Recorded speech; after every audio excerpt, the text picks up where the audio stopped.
guys, welcome back to another video. My name is Jill and today I'm going to be doing my March wrap-up and April TBR, so let's get started. So literally March was probably the best reading month I've had in my entire life. I ended up reading 8 books this month and almost all of them I gave 5 out of 5 stars, and most of them are now on my favorite books of all times list, which is just crazy that so many of these books are just fantastic. So I'm just going to get right into it so I can start gushing about them and try to convince you guys how amazing these books are. The first book that I read in the month of March was Strange to Dreamer by Laini Taylor. Are you sick of me talking about this book yet? I hope not, because I will continue to talk about it until the day I die. This is now probably my second favorite book of all time. Talked about it, like I said, so much in all of my recent videos. If you haven't gotten the message yet, this book has the most gorgeous writing I've ever encountered.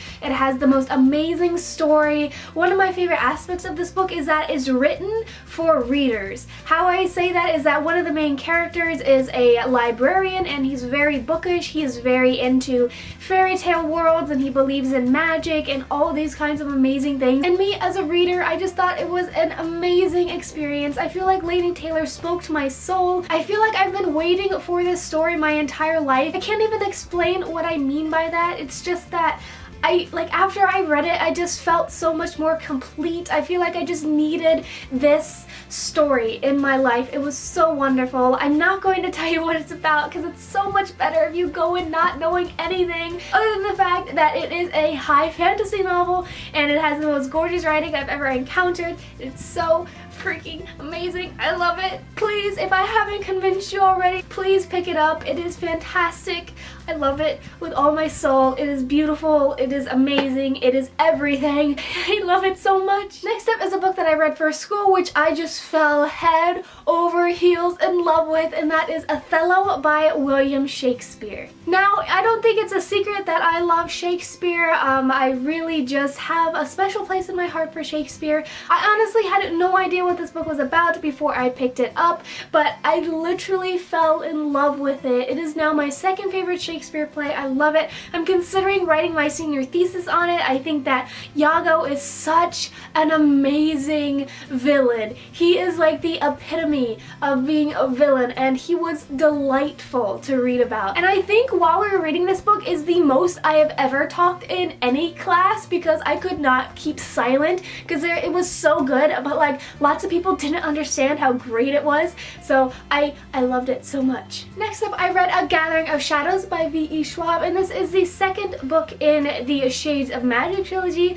by V.E. Schwab. I really enjoyed this book. I really enjoyed A Darker Shade of Magic, and this was like twice as good. It was so wonderful. Basically, the Darker Shade of Magic trilogy takes place in this world where there are parallel Londons, and there are only 2 people that are alive that can travel in between the different kinds of Londons, and we follow one of them. His name is Kel, and he basically is a messenger for this royal family. And basically how this world is set up is, like I said, there are parallel Londons, and there are 4 Londons. There is Red London, which is like the really magical kind, the Grey London, which is what we would normally think of modern London, and we have White London, which is kind of falling apart because magic is a disease in that place, and then we have Black London, which is supposed to be extinct because magic completely and totally ruined it. I fell so much more in love with Rye. I love Rye so much, and Kel and Lila. I feel like I just have such a strong connection with all these characters now, and I'm so thankful for that. I am so ready to read the last book because I've heard so many people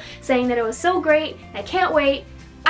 Next up, I read The Valiant by Leslie Livingston, and this was sort of a low point in my reading month because I read so many amazing books, and this one was pretty okay. So basically, if you don't know what the story is about, it follows a girl named Fallon, and it takes place in ancient Rome, and basically Fallon ends up being a female gladiator. She gets put in this, fighting pit, and she has to fight for her life, and all that good stuff. Overall, I thought that it was pretty good. I thought the romance in it was very insta-loving, kind of weird. I also don't know how accurately this is historically, because Caesar and Cleopatra are actual characters in this book, and I'm pretty sure they weren't exactly portrayed very well, but you know what?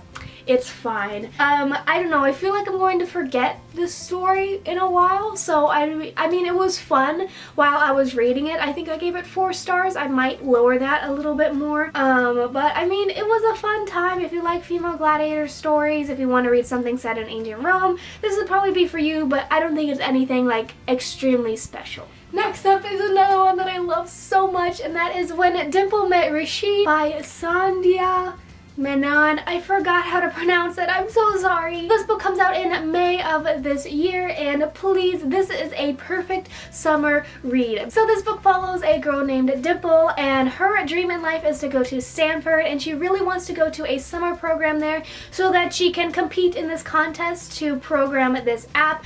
So it's like been her dream to go to this tech summer school, but her parents aren't really for it because they really think that Dimple should be looking for a suitable husband to marry. Dimple is completely not for the husband thing. She wants to be her own independent person.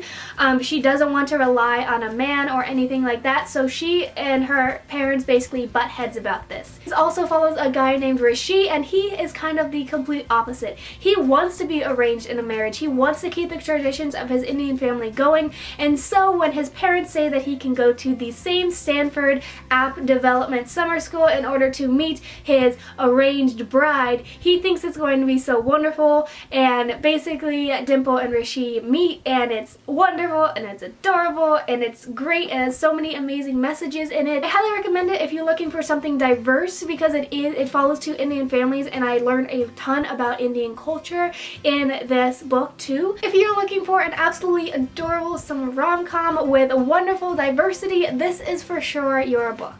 Next up, I have another book that was so good, and that was Heartless by Marissa Meyer.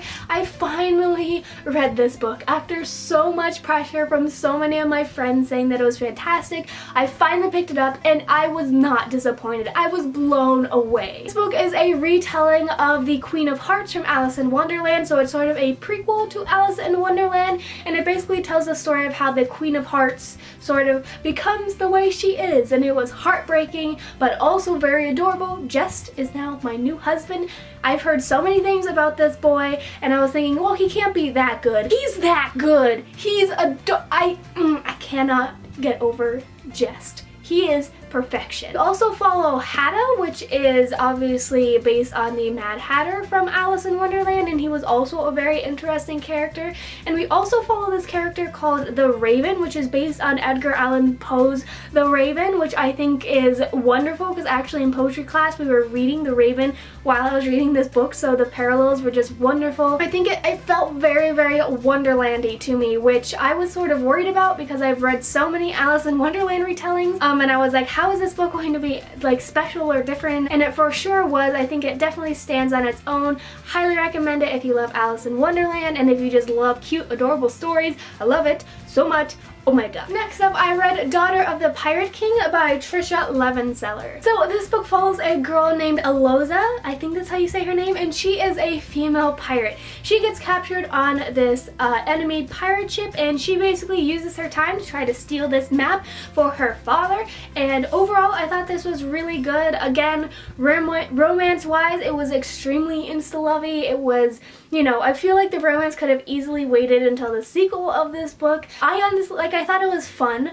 Like, if you're just looking for a fun, quick read, this is definitely one for you. You don't have to think very hard. Like I said, it's just fun, action-packed, has some pretty good characters, but I don't think that it's anything that's going to stick with me throughout the ages. I don't know if I'm going to read the sequel to this book. Overall, it was fun, but I don't think it really impacted my life in a major way. And finally, I reread A Court of Thorns and Roses by Sarah J. Maas. So if you guys don't know, I'm obsessed with this series, and the last book, A Court of Wings of Ruin, comes out in May, so I decided that I was going to reread the first book this month and then read A Court of Mist and Fury next month, and I wasn't expecting to love this book again as much as I did. I'm going to just show you. If you see all these tabs are times that I screamed because Rhysand is perfection. You think I'm joking, but I'm not. every single one of these tabs I physically screamed out loud because that's how amazing Reese is. So if you somehow escaped what this book is about, it is a retelling of Beauty and the Beast. It follows a girl named Farah who is taken by this beast or high fae, and she has to live in his court because she has to repay a life debt. And so Reese is like my favorite guy ever, and like in this book he's made out to be an ass. He's made out to be so bad, and Tamlin's made out to be like this really wonderful person. But since I've reread it and since I've read Akamath, it was so easy to see how amazing Reese was and how he cares about Freyra, and how Tamlin is just an awful person in general. And this book was fantastic the second time around. If you haven't read it yet, just do it. Just do it. So those are all the books that I completed in the month of March. I know I gushed a ton about them. Now I'm going to get into a few books that I have to get to in April. So I'll start with the 2 books that I'm currently reading. The first one that I'm currently reading is Attachments by Rainbow Rowell, and I completely on a whim decided to pick this one up because this coming week is actually tech week for the musical that I am stage managing, so I am stressed. So I wanted something cute and easy to read, and Rainbow Rowell always is adorable, and I love her writing so much.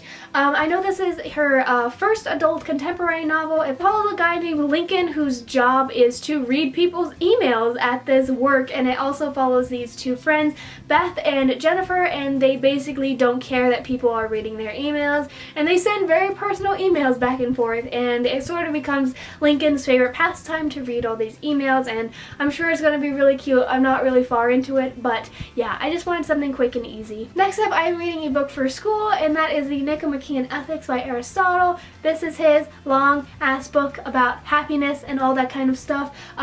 So, you know, it's interesting. I'm not a huge fan of philosophy, so we'll see how the rest of it goes. And now for the books that I have to get to in the month of April. So I go to 2 different book clubs. The first book club book that I have to read is The Beast is an Animal by Paterno van Arsdale, and I talked about this book in my most recent book haul. As much as I can gather, this book follows a girl named Alice, and she lives in this village that is being completely and totally harassed by these things called the Soul Eaters and also the Beast, and I guess it becomes Alice's job to try to figure out why they're there because she has a special connection to the Soul Eaters, and I guess she tries to them to go away. I don't know. We will see when I read it. I should be getting into this one really soon. The cover is gorgeous. It sounds very fairy tale-esque and really awesome, and I'm excited to see my thoughts on it. Next up is another book that I mentioned in my most recent book haul, and that is The Bone Witch by Rin Chupeco. And this book, as far as I can gather, follows a girl who finds out that she's a necromancer after she raises her dead brother from the grave.